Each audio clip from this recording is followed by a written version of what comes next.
नमस्कार दोस्तों, आज बात करने वाला हूं मैं रिफंड की टाइम लिमिट के बारे में। दोस्तों यहाँ पे गवर्नमेंट ने इस नोटिफिकेशन का इशू करके रिफंड की टाइम लिमिट को बढ़ा दिया है। यहाँ पे देख सकते हैं, यहाँ पे रिफंड की टाइम लिमिट गवर्नमेंट के द्वारा बढ़ाया जा रहा है।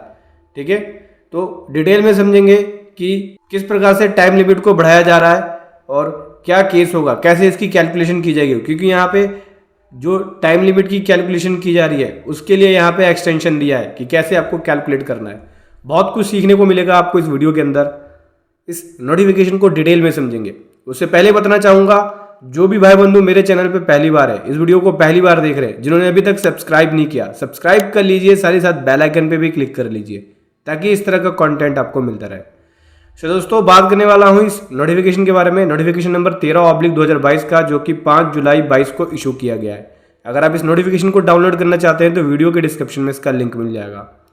तो दोस्तों यहाँ पे मैं बात कर रहा हूँ उसके थर्ड पॉइंट में, जहाँ पे गवर्नमेंट जो है कोविड की वजह से यहाँ पे टाइम लिमिट को बढ़ा रही है काउंसिल के रिकमेंडेशन पे। ठीक है, क्या टाइम लिमिट बढ़ा रही है? देखो, रिफंड जो हम क्लेम कर रहे हैं सेक्शन 54 के अंदर और 55 के अंदर, उसकी टाइम लिमिट 1 मार्च 20 से 28 फरवरी 22 के बीच में पड़ता है तो उसको एक्सक्लूड किया जाएगा। उसकी कैलकुलेशन, जो टाइम लिमिट की कैलकुलेशन होगी, उस टाइम लिमिट की कैलकुलेशन में अगर इस पीरियड के बीच में पड़ता है, कौन से पीरियड, मार्च 20 से लेकर 28 फरवरी 22 तक के बीच में रिफंड की टाइम लिमिट इस टाइम पीरियड के बीच में फॉल करता है तो उसकी कैलकुलेशन को एक्सक्लूड किया जाएगा। उसके अंदर उसे कैलकुलेट नहीं किया जाएगा रिफंड की टाइम लिमिट को। रिफंड की टाइम लिमिट क्या है? सेक्शन 54 के हिसाब से 2 साल के अंदर आपको यहाँ पे रिफंड को क्लेम करना होता है। ठीक है, 2 ईयर की टाइम लिमिट है। लेकिन अगर आपकी टाइम लिमिट इस पीरियड के बीच में फॉल करती है, टाइम लिमिट की कैलकुलेशन से उसे एक्सक्लूड करना होगा। और इस नोटिफिकेशन का इफेक्ट कब से शुरू है? 1 मार्च 20 से ही शुरू है। ठीक है, चलिए इसको डिटेल में समझेंगे कि कैसे यहाँ पे कैलकुलेट करना होगा, क्योंकि इसको समझना बहुत ज़रूरी है। देखो मैं आपको समझाता हूँ कैसे यहाँ पे कैलकुलेट किया जाएगा। इस नोटिफिकेशन के अंदर एक वर्डिंग बोली है, वर्डिंग ये बोली है, देखो नोटिफिकेशन की वर्डिंग क्या है कि रिफंड की टाइम लिमिटेशन मार्च 20 से 28 फरवरी 22 के बीच में पड़ती है तो उसको एक्सक्लूड करना है जो रिफंड की टाइम लिमिटेशन है। ठीक है, चलिए इसको एग्जाम्पल के थ्रू समझाता हूँ। मान के चलिए कोई कंपनी है ए लिमिटेड, जो कि एक्सपोर्ट कर रहा है अपनी सर्विसेज जनवरी 19 में, जिसको पेमेंट रिसीव हुई 28 फरवरी 19 के अंदर। ठीक है, अब जो सेक्शन 54 है, उस सेक्शन 54 के हिसाब से जब इसके पास अमाउंट रिसीव हुआ तो वो रिफंड के लिए एलिजिबल हो गया। ठीक है, तो जो टाइम लिमिट हो गया वो क्या होगा? देखो 28 फरवरी 19 के अंदर इसको अमाउंट रिसीव होगा जो भी उसने एक्सपोर्ट ऑफ सर्विसेज करी थी। अब वो एलिजिबल हो जाता है रिफंड के लिए, 2 ईयर का टाइम मिलता है। तो 19 फरवरी 19 से अगर मैं 2 ईयर की कैलकुलेशन करूं, 2 ईयर की, तो 28 फरवरी 21 तक ये एलिजिबल होगा इस रिफंड को कैलकुलेट करने के लिए। ठीक, 2 ईयर का जो टाइम लिमिट है उसके हिसाब से, जिस दिन उसको पेमेंट रिसीव हुई उस डेट से लेके 2 ईयर के, विद इन 2 ईयर के अंदर वो रिफंड को क्लेम करेगा, वो एलिजिबल है। लेकिन अब ये जो अमेंडमेंट कर दी गई है, अब ये जो टाइम लिमिट को एक्सटेंड कर दिया गया, इस टाइम लिमिट के हिसाब से यहां पे देखो ध्यान से समझना, क्या बोलता है कि 28 फरवरी 21 तक एलिजिबल होगा। लेकिन न्यू टाइम लिमिट के हिसाब से इसकी डेट बढ़ जाएगी, क्योंकि 28 फरवरी 19 से 28 फरवरी 20 तक 1 साल हो गया। ठीक है, इसके अंदर 1 ईयर की जो कैलकुलेशन है, 366 दिन की कैलकुलेशन कवर हो गई 29 फरवरी 20 तक। ठीक है, अब चूंकि यहां पे गवर्नमेंट ने बोल दिया कि भाई 1 मार्च 20 से 28 फरवरी के बीच में कोई भी टाइम लिमिट बढ़ेगी तो उसकी कैलकुलेशन नहीं की जाएगी। तो फरवरी 20 तक तो 1 साल कवर हो गया।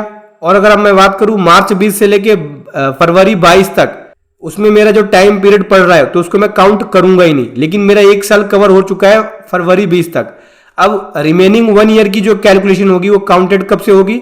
मार्च 22 है, क्योंकि फरवरी 22 तक में अगर टाइम पीरियड आएगा तो उसे कैलकुलेट नहीं करना। तो मार्च 22 से 1 साल और मैं काउंट करूंगा। तो अगर मैं मार्च 22 से 1 साल और काउंट करूं तो मार्च 23 तक मैं एलिजिबल हूं इस रिफंड को क्लेम करने के लिए। मतलब कि जो मेरी न्यू टाइम लिमिट मानी जाएगी वो मार्च 23 तक मैं यहाँ पे रिफंड को क्लेम कर सकता हूं। कोविड के कारण गवर्नमेंट ने यहाँ पे डिसीजन लिया है कि मार्च 20 से लेके 28 फरवरी 22 के बीच में अगर कोई भी रिफंड की टाइम लिमिट पड़ती है तो उसको कैलकुलेट नहीं किया जाएगा। अभी एक और एग्जांपल के थ्रू समझाता हूं। मान के चलो 18-19 का रिफंड होता है तो time limit with in 2 year के अंदर 20-21 के अंदर आपको रिफंड क्लेम करना था, 19-20 और 20-21। 20-21 यानी मार्च 21 तक आपको रिफंड क्लेम करना था, अगर मैं 19-20 का रिफंड मानूं तो। अभी न्यू टाइम लिमिट के हिसाब से क्या होगा, 19-20 तो काउंट होगा लेकिन 20-21 काउंट नहीं होगा, क्योंकि 20-21 के अंदर टाइम लिमिट अगर पड़ती है तो उसको एक्सक्लूड किया जाएगा, क्योंकि मार्च 20 से ही लेके 28 फरवरी की टाइमिंग दी गई है। इस बीच में कोई भी रिफंड की टाइम लिमिट आती है आपकी तो उसको एक्सक्लूड किया जाएगा कैलकुलेशन में। तो मेरे पास मार्च 23 तक, क्योंकि एक साल तो कवर हो गया 19-20 के अंदर, फिर 20-21 के अंदर टाइम लिमिट काउंट नहीं करना। अब कब काउंट करना है, 22-23 से काउंट करना है। तो मार्च 23 तक मेरे पास मौका मिल जाता है कि मैं 18-19 के रिफंड को क्लेम कर सकता हूं। तो समझ के दोस्तों, ऐसे आपको टाइम लिमिट की कैलकुलेशन करनी है। हालांकि इसके अंदर यहाँ पे गवर्नमेंट ने लगभग 2 ईयर की रिलैक्सेशन दे दी है कि भाई अगर इस टाइम पीरियड के बीच आपकी टाइम लिमिटेशन आई तो 2 ईयर का रिलैक्सेशन है। देख सकते हैं आप, मार्च 20 से मार्च 21 तक 1 साल हो गया और मार्च 21 से फरवरी 22 तक दूसरा साल हो गया। तो 2 साल का यहाँ पे गैप दे दिया है गवर्नमेंट ने, राहत दे दी है। अगर आपकी कोई टाइम लिमिट इस टाइम पीरियड के बीच बनती है तो उसको कैलकुलेट नहीं करना, मार्च 22 से कैलकुलेट करना है आपको। इन बातों का बस ध्यान रखना है। वीडियो कैसी लगी जरूर बताएं। Thank you so much. जय हिंद, वंदे मातरम।